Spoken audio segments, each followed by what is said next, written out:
Hello, we're live. I think. Hi, everybody. Welcome to another amazing panel. It's going to be part of Baltimore Comic-Con. I hope you've been having fun watching things for the last couple days. I've had fun, and this is going to be fantastic. My name is Whitney Matheson. I am a journalist and a writer and a comics enthusiast, and I'm so psyched to be hosting this panel, which is all about autobiography in comics, specifically genre as autobio.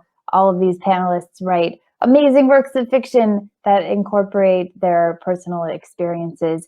So if we can have them kind of come in, and we'll introduce everybody who's here. Oh, hello. Oh my golly. Oh, this is so exciting.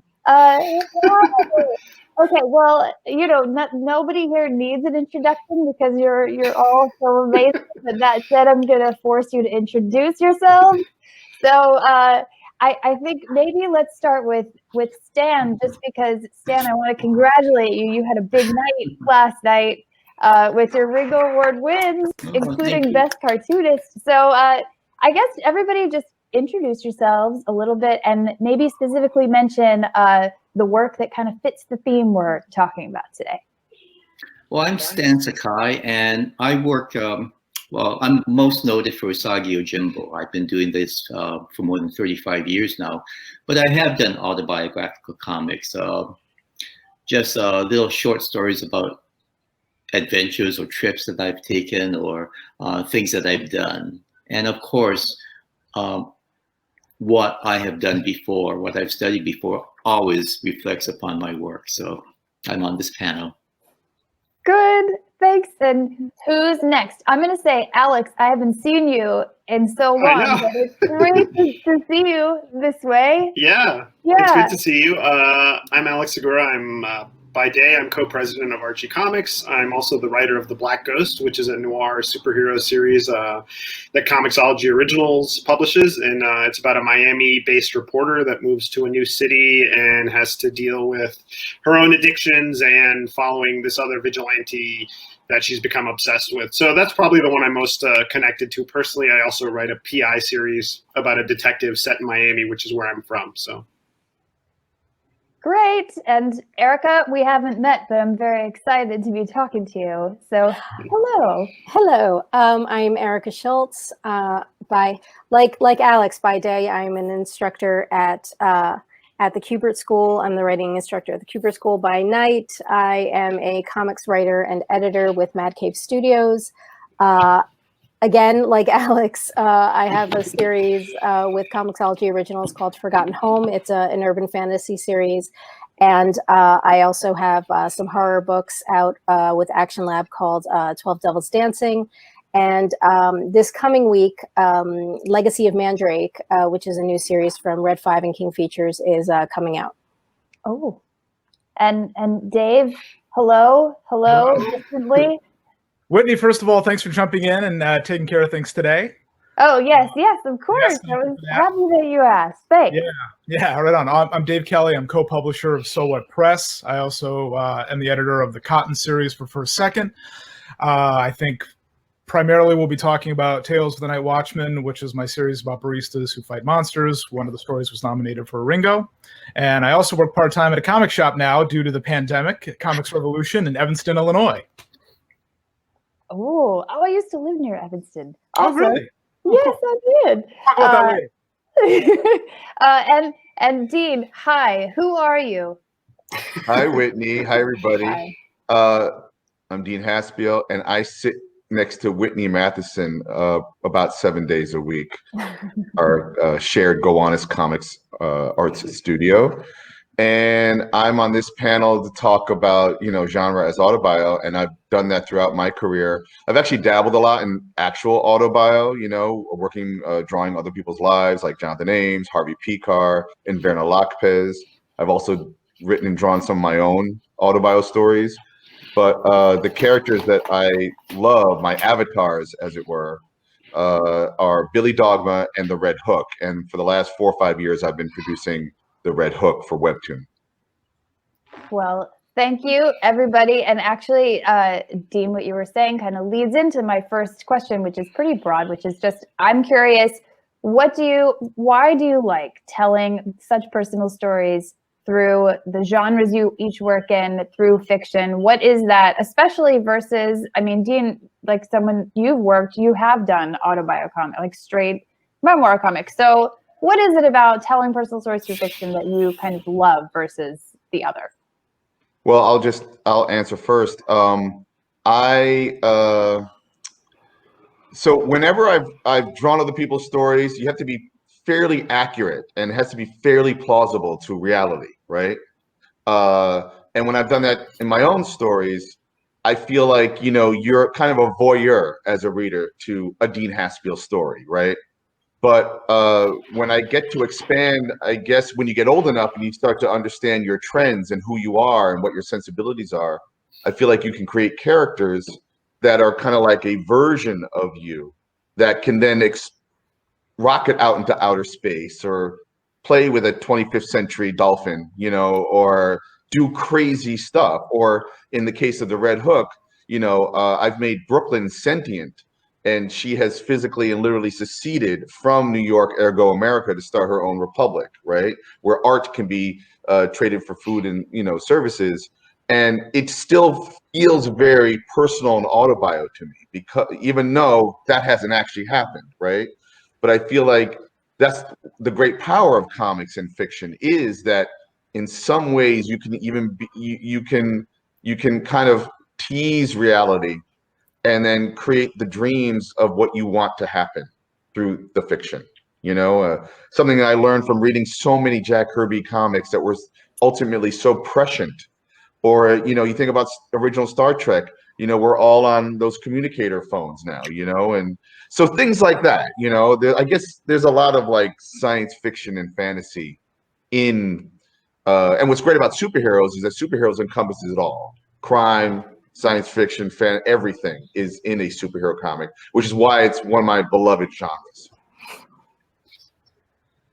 And anybody else, what do you love about the genres that you work at? Because we kind of there are so many between you, so many genres that are covered. I would say just in general, it's cathartic, to sort of, a lot of times people are very, very open and very honest and like, to the point of like really raw. And, if that's your personality, great. I'm not that open, but to be able to express your feelings, whether it's, I write a lot about family, found family, by blood or by bond kind of thing. And to me, that's something extremely important. Finding a group of friends that are your family versus, your siblings or your parents or whatever. So I sort of, I guess, work through, it's a therapy kind of thing. You want to see, like Dean said, you want your characters to do the things that you wish you could do in real life. So, that is sort of a cathartic way of achieving that. Obviously not literally, like, we're not literally shooting purple magic out of our hands, or Red Hook isn't getting up and becoming its own, sentient, Krakoa kind of thing. But it is a type of therapy. I think, it's a constructive way of sort of working through our own issues, I guess. I don't know. I'll just speak for myself on that one. No, that's true. I think also when you have a certain track record, you can kind of look back at your work and see what the themes are. Like it isn't an intentional thing. Like when I look back and I see I've written 5 novels about this recovering alcoholic detective, like overcoming his problems to achieve a goal, or with the Black Ghost, like Laura is a reporter that's obsessed with this superhero, and she's also got to kind of channel that obsession to overcome her own addiction issues. Like that's when you start to realize these are the things that I come back to for a reason. You want to demystify these problems and you want to showcase them, but you don't want to do it in the raw way of just like telling your own story. You want to kind of use the filter of fiction and superheroes and crime noir for me to kind of tell stories that you feel need more space in the world. And I'm kind of curious as to how much of your own, because I've read all of your work, and I would love to know just how much of your own selves you is in there. Particularly, Stan, when I read your stuff, I don't know, could you just talk a little bit about how you use your own experience in your stories? Well, Usagi is pretty much like the epitome of what a samurai, a 17th century samurai would be. And I would like to say that, I see some of myself in here, but, that's kind of fantasy in itself. But, much of what I lived through, I put in. I'm third generation Japanese American. A lot of my resource was my mother, and she grew up in Japan. She was there during the Nagasaki atomic bomb, and she lived through that. Just listening to her adventures, and also to when I was stuck for an idea or something, I remember what things she'd tell me old stories. But I love what I do. However, I also love just doing straight autobiographical stories because, we're all cartoonists. We travel, and when we do travel, stuff happens to us. There's always stuff that happens. And I remember I did a story for actually a title called Autobiographics from Dark Horse. And I told about my first trip to Angoulême in France. And it was after the festival and in a restaurant, and the guy next to me died. He had a heart attack. He choked. Wow. And Oh God. And the waiter and then the paramedics came in and they said, you can't do anything, just go on eating. And so we're eating while the guys were giving this guy CPR. And every so often you just watch, it was just surreal. And he finally died, but we left. We left a good tip because the waiter was so traumatized. But when we were passing his table, I looked and saw he was on his dessert. And it was really a matter of death by chocolate. Because he had a chocolate cake and he choked on it. And things like that. It's weird. Wow. Oh, You can't make this up. I know. Yeah. Oh my Dan, you're God. reminding me when I was a waiter, an expediter of food. Like I went from busboy to waiting tables to then working with the kitchen, and you have to figure out the whole night. And I was in this very popular Soho restaurant called Nick and Eddie, and they decided they were going to expand. The chef was going to go on to create what's now called Blue Ribbon, the Blue Ribbon restaurants in New York City. But it was a Friday night. You always had like a Johnny Depp or somebody showing up or whatever, and it was always packed. And they had some investors come in, sitting right in the center of the room, getting fed delicious food and getting the whole vibe. And at the bar, somebody started vomiting like black blood, keeled over, died. EMS was coming, cops. And I remember the whole, they were just like, don't let them see that over there. Just somehow block them. And we spent a couple of hours just kind of blocking the scene, from hey, look over there kind of thing. And we pulled it off somehow while someone died. And they later on invested in the restaurant. Anyway, you're just reminding me of my waiting table days. So I worked at a Jewish deli in high school, and none of this happened there. Nobody died. Nothing. The worst thing was I got cursed out by a rabbi once, but that was it. Come on. I was a waiter like a great way to talk about stories. Sorry, Alex. What? No, I just said I was a waiter at Ruby Tuesday for a day. It was wow. not eventful. It was not this eventful one day. Well, I wrecked my car the next day and they didn't believe it, so I lost my job. So my CV has improved. That's funny. Dave, did somebody die on your watch now? Yeah. Oh, well, okay. So my first contribution to this panel is going to be this. So my first two jobs in New York both involved somebody overdosing on heroin in the bathroom. Oh, What? I don't believe either person died, thankfully, but medics good. were involved and had to take the person out. So that was both within the first year or so of me living here, which has nothing to do with comics, and I've never used those situations But in my you story. could. What? Sorry? But now maybe in the future when we see Yeah, you that. never know. Now we're all talking about it. You're going to get me thinking about this. Who knows? Well, Dave, how much would you say of Tales from the Night Watchmen is like from your own personal experience? I mean, obviously the sense of place is really strong in it. That's a huge part of it. I co-created the series with Laura Onshall, and we met at Think Coffee, which is an actual location. It's where the characters work. So there are some examples where things get very, very specific. It's very much from our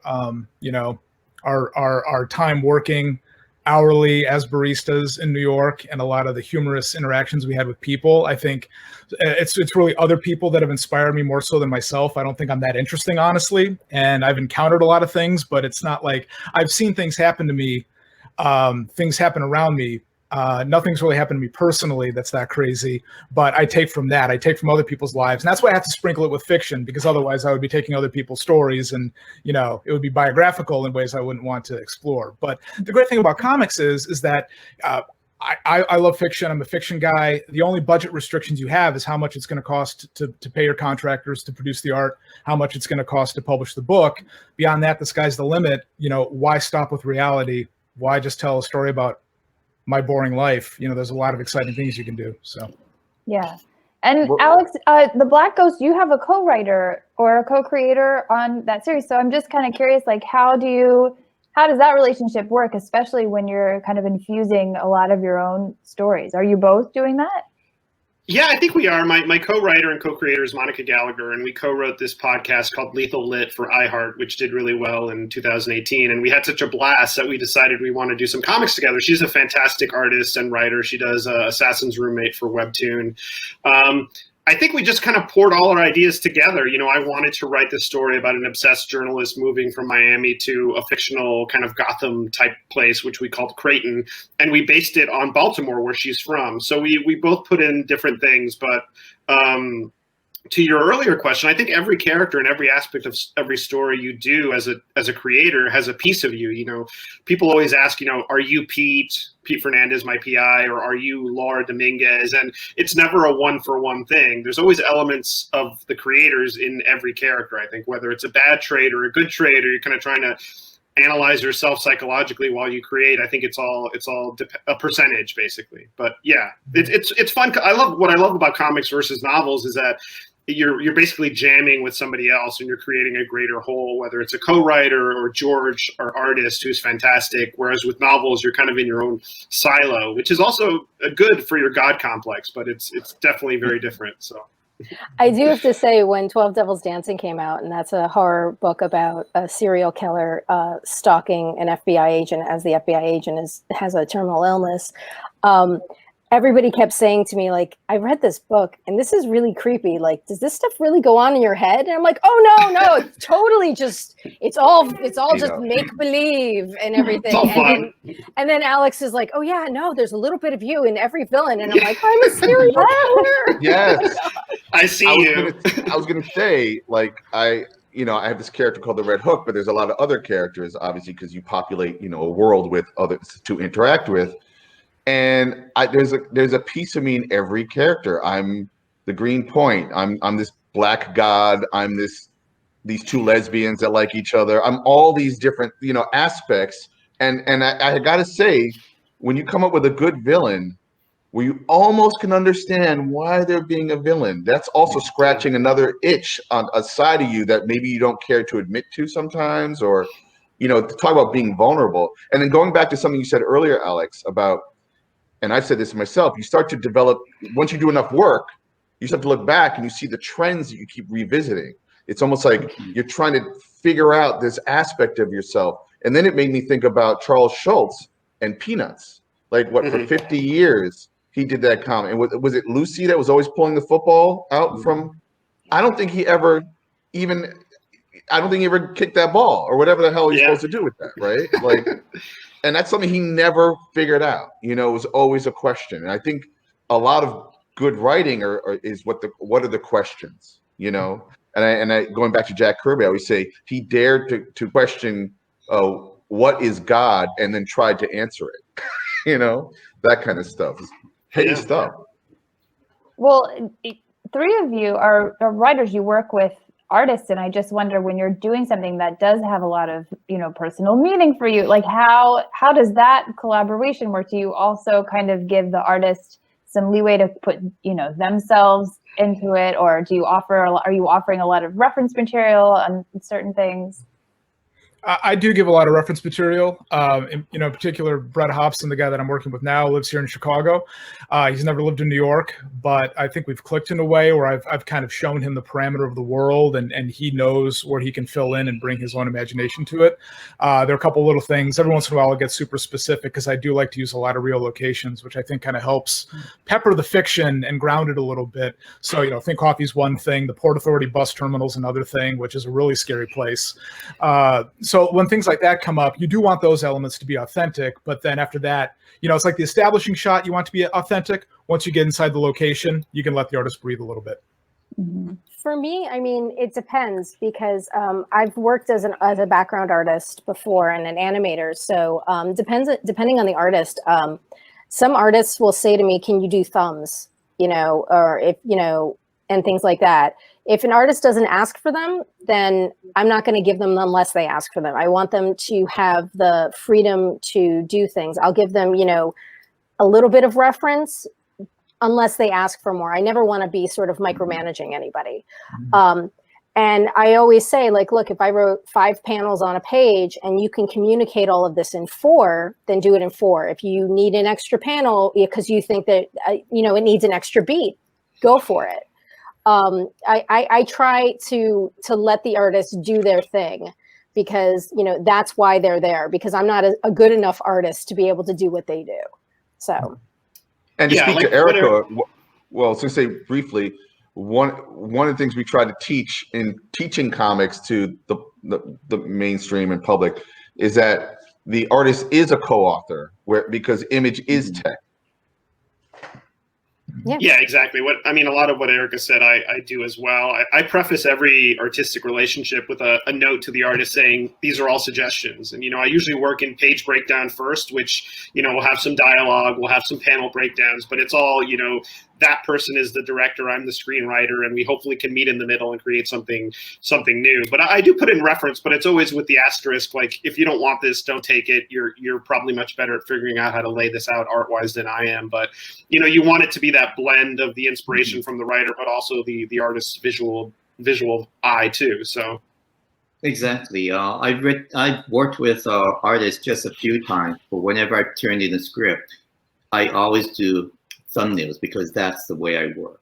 And my instructions is always, these are just guidelines. Just, if you need to change things, be my guest. If you need more reference, I'm here to supply everything. For the Legacy of Mandrake story that's coming out this week, I had this very sort of complex, it was in like a retirement home, and the character is doing sort of this performance for these retirees. And I had this like big reveal, and I realized, I was like, oh my God, I just wrote 12 panels, but I know how to make it work. So I said, I was like, look, do you want me to thumb this out? And they said, if you could, yeah. So, I have a big whiteboard in my studio, and I went and I, drew it out, and I said, okay, and I used different colored markers and everything, and I labeled everybody, and I sent it, and I said, again, this is a suggestion. But when the page came back, they did it like same panel for panel. I was like, oh, phew, I did a good job. I still have my art chops. Only under extreme circumstances will I do any breakdowns. I'll give a full script, and I'll kind of present the moments. I know that I want 5 or 6 panels on the page, but after that, I tell you what moments I want to see, and you show me how it's going to look, and that's where I like to leave it. It's been interesting because I've either drawn someone else's script, and sometimes I've worked with writers that didn't really know comics that well. So then I had to work with an editor or add more of my expertise. But I have a few times collaborated with writing. And in fact, me and Dave have done a couple of scripts together. It's really interesting, the difference of approach and what I think should be there or not there and vice versa. And we can find this sweet middle spot, so it's been interesting. I think it's because I'm a DC lover and you're a Marvel lover, and we're like finding the synthesis. I think so. Yeah. We make Image Comics happen. No, that's right. Yeah. Amalgam. Oh God, no. What if Night Watchmen and the Red Hook merged? We haven't gone into that yet. That could be the next one. Right. Absolutely. So. Well, I'd love to hear from each of you about maybe a personal story or experience that you have put into your work, and maybe the reader didn't even recognize it at the time. I mean, I say this because, Dave, I know you were telling me that that your comic, the Steam Banshee, which I had read, but I never would have guessed that there was like a personal story behind it, you know, like that there was some sort of connection that you had that isn't apparent really when you read it. No, you wouldn't know at all. But yeah. I co-wrote that story with a fellow cancer survivor, Katrina Lord. So I had Hodgkin's lymphoma in 2010, and she got sick a year after that, and we became friends through a mutual friend. And a few years after that, as sort of a form of catharsis and friendship, we wanted to write a story together. And I was kind of having trouble with a basic idea, and we were just talking about it one day, and she started to throw in some good pointers, and I said, light bulb. What if we co-wrote a story? Wouldn't that be fun? So it worked out pretty well, and lo and behold, here we are. So, you know, it's just funny too when, you know, it resulted in this awesome Ringo nomination, which I'm very proud to have. So it makes it extra special. But the story itself is sort of about everlasting friendship in spite of very difficult odds, which is sort of metaphorical, which is where I like to sprinkle in the autobio stuff. You know, metaphor is a strong thing to use. So. Mm-hmm. And does anybody else have maybe a personal thing that they've put in? I mean, well, Alex, by the way, I kind of do have a connection to your story about a reporter who loses her job and then decides to go roam the streets as a masked vigilante. Yeah, you're most of that story. It's based on you. Exactly. It's all about me. Yeah. No, I mean, for me, it's always everything I do. It's not as subtle as what has been shared, but everything I do connects to Miami, except maybe like Poe Dameron. You know, it was hard to sneak a Miami reference into a Star Wars novel, but everything else, like whether it's a novel or a comic book, ties back to my hometown. And a lot of the stories I write are about journalists because I feel like that's such a powerful role that, you know, often gets overlooked in the insanity of a day to day. But, you know, knowledge is power, and I try to get that stuff as right as I can. You know, the newspaper lingo, it's you know, that was a really memorable time for me being a reporter, and you really do feel like you're out in the front lines doing important work, or even as an editor, just kind of channeling all this stuff. So I try to keep that ringing true as much as I can. So I would say for me, it's more personalities. You know, I have personalities that are based on people that I know, or you know, for Forgotten Home, there's a 15-year-old girl in it, and, you know, she's very rambunctious. And when my mom was reading it, she was like, oh, this sounds really familiar. You know, so I mean, for me, it's like, it's not necessarily a specific event that occurs that would be plugged in. You know, like, I'm not an assassin. I don't know assassins. I don't know serial killers. I swear to God, I don't. But you know, personalities and reactions to things, and sometimes just cadence of speech and things like that. I'm working on a new book right now with editor James Emmett, and there's a character who has sort of a catchphrase that's based on my friend's mom. And, you know, she had this attitude that was like fantastic, and this take no crap attitude. And I was like, I need to use that. Like, that's her. So that's kind of what I do, but yeah, I don't base everything on Miami because I think I've only been there once. You probably could. I've got a story about just the opposite, how a story of mine affected my life further on. And my parents had gone to Japan for a little trip, and they showed me a photo they took. And they said, this is a kaiso farm, a seaweed farm. And I had never heard of a seaweed farm before. And I thought, oh, I'm always looking for springboards for Usagi stories. So it just happened about a year later that the Peabody Museum in Salem, Massachusetts was having an exhibit on seaweed farming. So I flew over and took notes and everything. And I did a story about called Kaiso. And it was later, maybe just 5 years ago, no, less than that, about 3 years ago, that on our last trip to Japan, I actually did work on a seaweed farm, a volunteer work in Tohoku, where they had the tsunami. and it devastated the entire area. And the seaweed farms are just starting to get back up. So I did some volunteer work there just to work with the seaweed, and it was really neat. I loved doing that. So it's just a reverse thing. Instead of my life affecting my stories, this story affected my life. How John Steinbeck of you.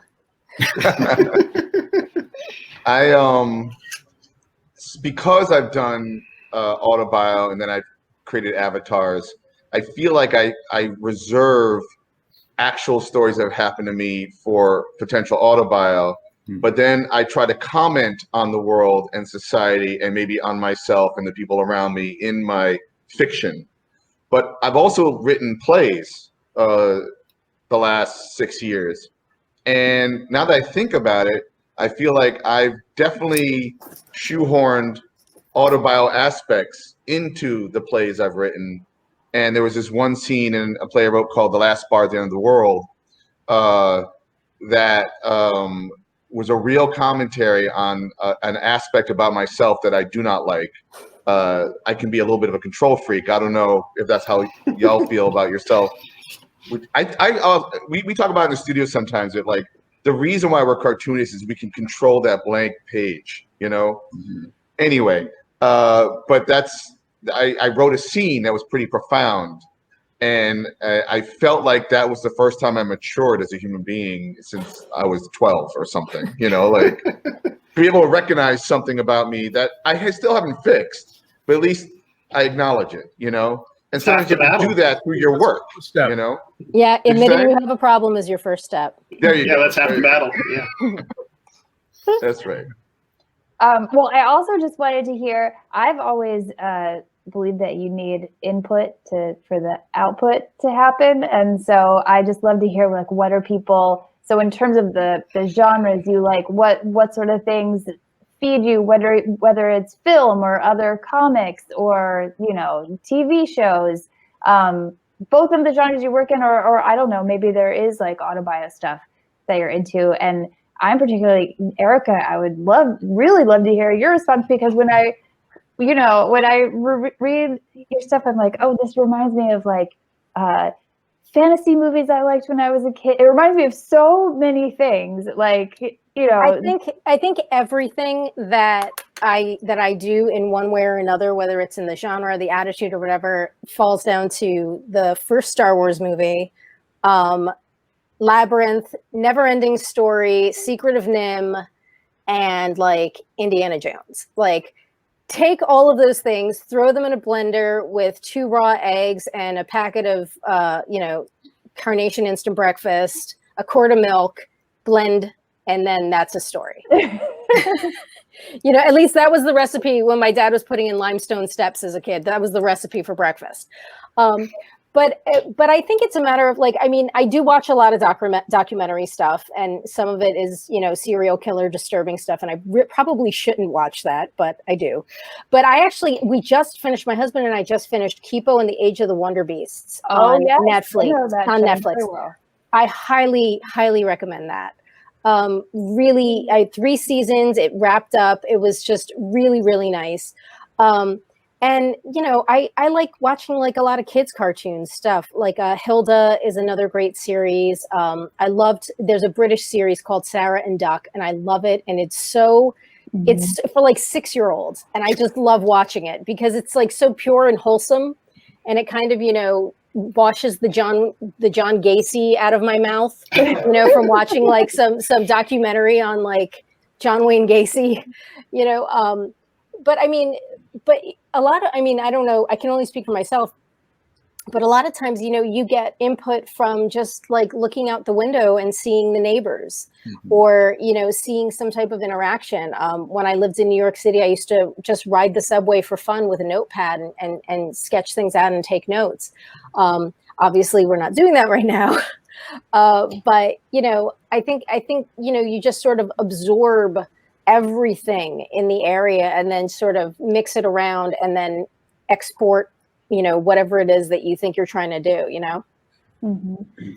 I did a trilogy of one-shots for Night Watchmen that all kind of combine specific locations in New York that I like, but also German silent movies, which, silent film from the 20s. I love Nosferatu, love Fritz Lang, all that kind of stuff. So I was kind of aping that a little bit and then throwing it into modern day New York. So I've got like Chinatown meets Dr. Mabuza, the Bronx Zoo meets Nosferatu, and the Gowanus Canal meets the Prague Golem. So that's a big thing. I love to ape silent film. But other than that, I do watch a lot of cartoons too. In particular, I'm an 80s millennial, so I'm all about the G.I. Joe and the Transformers and all that good stuff. And I find myself ripping that stuff off all the time subconsciously because that really etched a sort of a permanent mark in my brain, for better or for worse.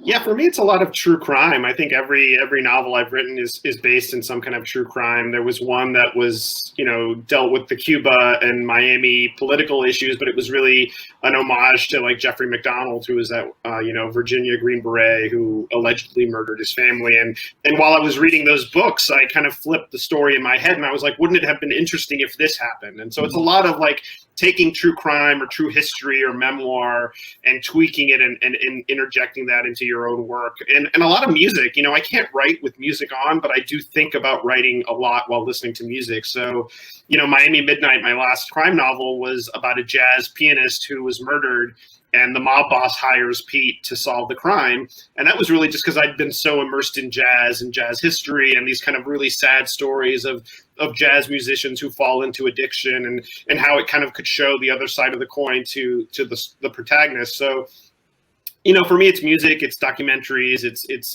true crime, and so, sometimes stylistically it'll be film. Like I went on a big Brian De Palma kick recently, and that somehow filtered into stuff like The Black Ghost. But with comics, I look at other comics for palette, color, style, layout, and less about like I want to ape this story, I want to do this kind of story, and a lot of that is conversational with the artist and the colorist. Mm-hmm. Stan, you want to go? Yeah. Oh, I go to film for my storytelling. The way, especially, I follow directors, and there's certain directors that I love. Taika Waititi is terrific. Of course, the great Kurosawa and Inagaki and others. And I take their model when I tell a story, and the staging, composition, pacing. I don't read that many comic books nowadays. I used to read a lot. Now I'm more into read more novels rather than comics, and like I like crime novels, detective novels. Max Collins books are wonderfully researched, really well written. Yeah. I was trying to figure out the answer to that question. I wrote down some notes. So. An obvious one, I think Alex was actually talking about, is I try to steep in an auteur's oeuvre. Like, if I really like a director or a writer or an artist or whatever, I try to get it all and just like deep dive into it and try to, maybe steal or study like what they were doing and see how that works with my sensibilities. Evoke. Yeah, yeah, totally. I'll save those two for the last. Quickly, sometimes I try to walk home a different way. I was told that once. Like, we always use our same routines, right, to get from A to B, but sometimes you got to go through C or W to get to B, and just go to the block you don't go. And also remember to look up, at least in the city. I'm always looking straight and down, but there's stuff happening above us, man. Trust me. Piano can fall on you. And a piano, right? The classic piano. Follow the sounds. I even engage in conflict sometimes.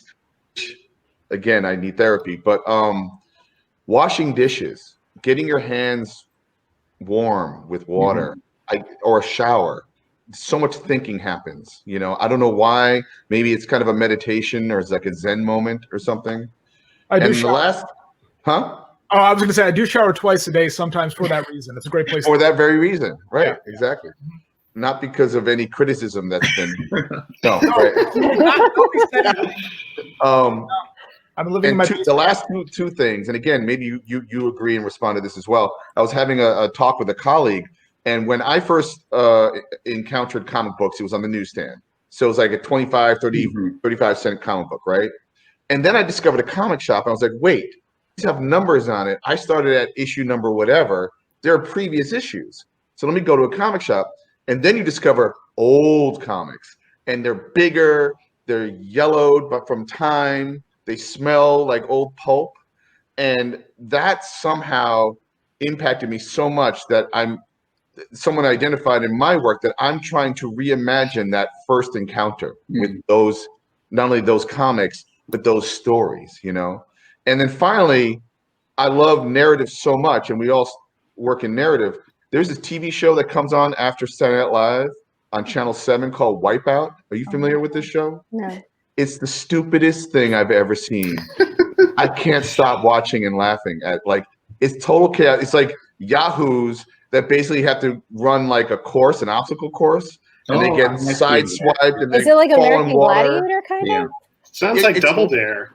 But it's stupid. It's not even like anybody who has Olympic strength or anything. This is just idiots, you know, like running around and getting slammed. And it's almost like watching a Chevy Chase routine over and over and over again. And I don't know why I've come to like it. First, I was like, I was angry. And then one night I embraced it. Anyway, I think that I mentioned that is because it's about kind of wiping your mind clear of anything that means anything.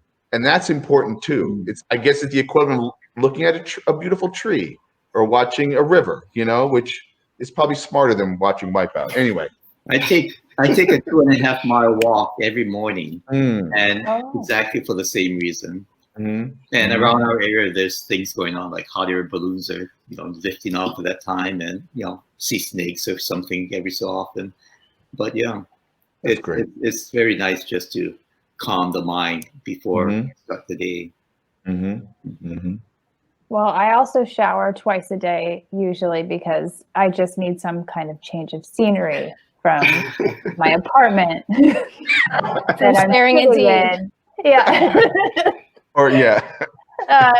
Which also, I'm just kind of curious, just to see how these last few months, I'm wondering, how are you doing during this pandemic? Are you being productive? Is it frustrating to you? Because, it is difficult to have similar experiences to what we all had in the old days. We would go out and, do different things. Or maybe you're finding it to be a good thing, holed up at home. I don't know. If my husband and I were stuck in our old condo, we would have murdered each other by now. I know that because we shared it was like an 8x10 room. And if I rolled my chair back a little too far, I would hit his chair and everything. And just before, I would say about 6 months before the pandemic, we bought a house. So we now each have our own studio. And thank God for that. Because if we hadn't, we probably would have murdered each other. It would have been something that Alex would have written a novel about.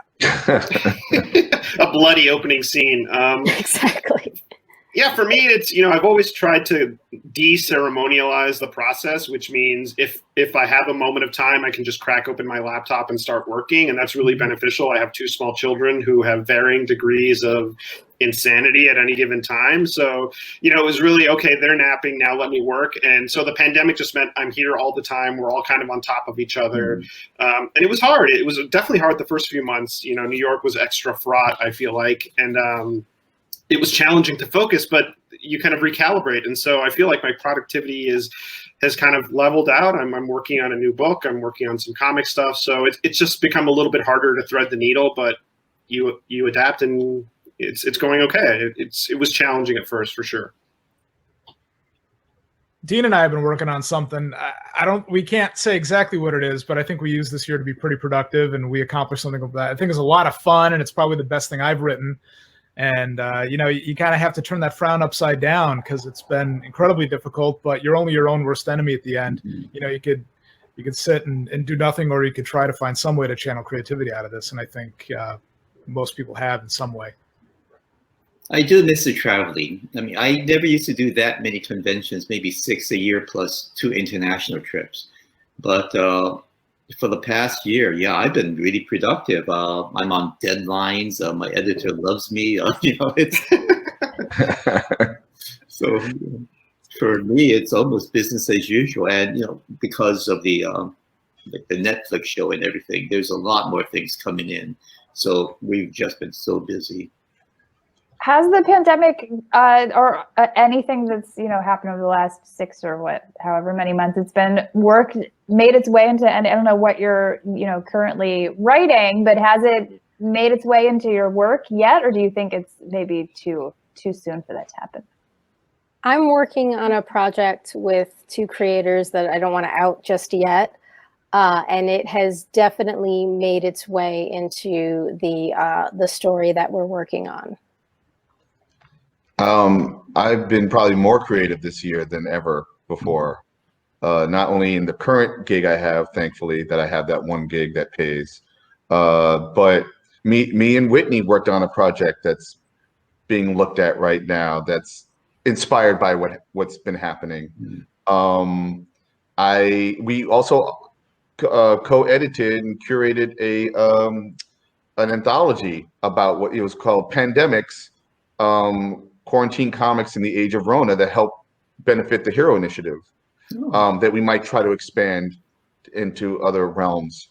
Yeah, it's been very, I keep thinking the 2020 words are robust, granular, and pivot.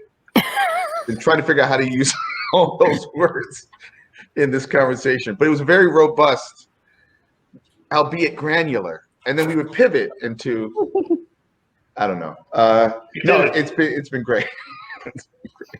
And then with Dave, that as well. So it's nuts. A lot of work happening.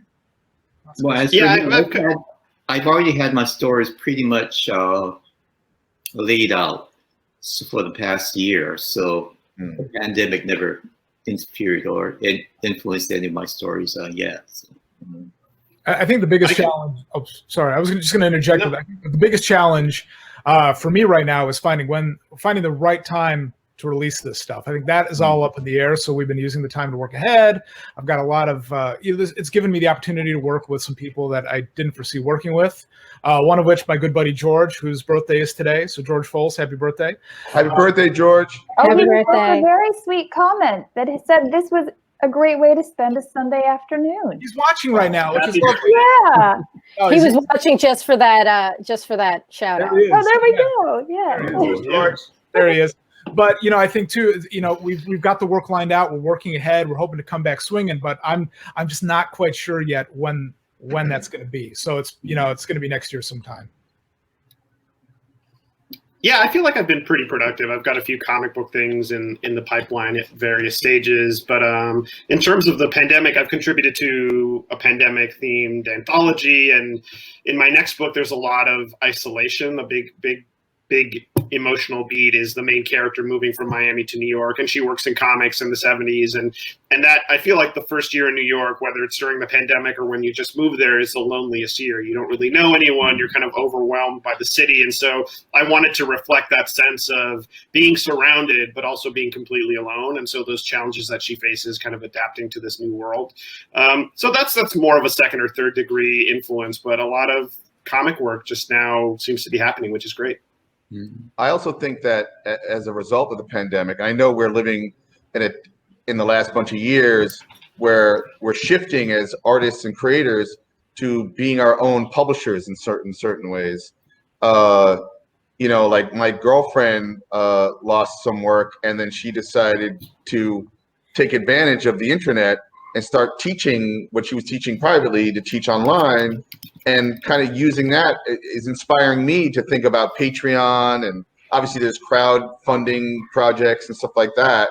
And I think that, I think the good news and the bad news is that art got hit pretty hard by the pandemic, like artists, because we're not essential workers. But what we provide is so essential, either the reflection or the escapism of the times, and all of us on this panel work in different degrees of that, and even if you're like Stan, you're working on something you wrote a year ago, I'm doing the same thing.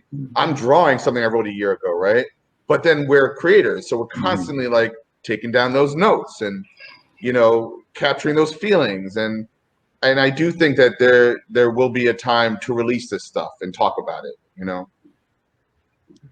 Well, I'm being told to wrap it up in a few minutes. So before we go, if everybody can just kind of talk about anything you want to, you have that's just come out or you want us to check out, and where we can find it. I've got Legacy of Mandrake is coming out this week. It is a 4-issue miniseries from Red 5 and King Features. The 0 issue is already on Comixology, and it is 100% free. And you can read Forgotten Home on Comixology. It was nominated for a couple of Ringos, and all the other stuff I can't talk about yet. You can read Tales of the Night Watchman, the Steam Banshee, for free online at parkslopereader.com. It was the newspaper where the strip ran. If you want to buy the comics that I published, you can go to Radiator Comics for our mini comics, and then Tales of the Night Watchman itself is going to be handled by Anyone Comics, which is a store in Brooklyn, New York. All right. Usagi Ojimbo from IEW. I've got 2 series. One is an ongoing series. One is coloring the old Fangraphic stories, the very early stories. Also, 2 Dark Horse is releasing Usagi Saga 9 next year, as well as re-releasing all the Saga trade paperbacks as well, starting from next year. So. I just wrote a Star Wars novel, Poe Dameron Freefall, which came out in August, and basically that's Poe's origin story. So we kind of see where he started before you meet him in The Force Awakens. My next crime novel, Secret Identity, the comic book murder mystery from the 70s, comes out from Flatiron. I don't know yet. Soon. I need to finish it. But the first Black Ghost print trade will be out from Dark Horse in May, so that's exciting. Ooh. Great. Will we be able to identify certain real-life characters in your novel, Alex? Yeah, there's this guy called Mean Raspiel who's a little obnoxious. I'm just kidding. A little obnoxious. A little. Yeah. No. I'm just a little. No, I mean, if you're insiders like all of us, we'll see some familiar tropes. I might use that. Mean Haspiel. That's pretty good. All my publishers get my last name right, but they often get my first name wrong. I've been Bean. Your first name, it's the easiest part. It's the easiest thing. Yeah. I've been Bean Haspiel. I've been Dead Haspiel. Like literally in solicitation. Like yeah. That's a Freudian slip, right? I think so. I think you're right. Well, so as I mentioned, me and Whitney co-edited Pandemics. Quarantine comics in the age of Rona that you could get at the Hero Initiative and throw $5 their way, and you get a 56-page PDF download. And we are looking to expand that in some degree. I'm currently working on the Red Hook Season 4 Blackout. It's a webtoon, and you can read all 4 seasons for free online at Webtoon. And unfortunately, my 4th play, The War of Wu, got shuttered. It was supposed to launch in March, right as Broadway was closing because of pandemic. So I'm hoping that will happen next year, once Phase 1000 happens, and we can get back into black box theaters. So, well, this has been fantastic. We did it. Have a great Sunday. Thank you to everybody for watching, and I don't know. Thanks. You guys are great. Thank you. Thank you, Whitney. You're right. Awesome. Thank you, everybody. Thank you so much, Whitney. Bye. Thanks, Whitney. Bye, guys.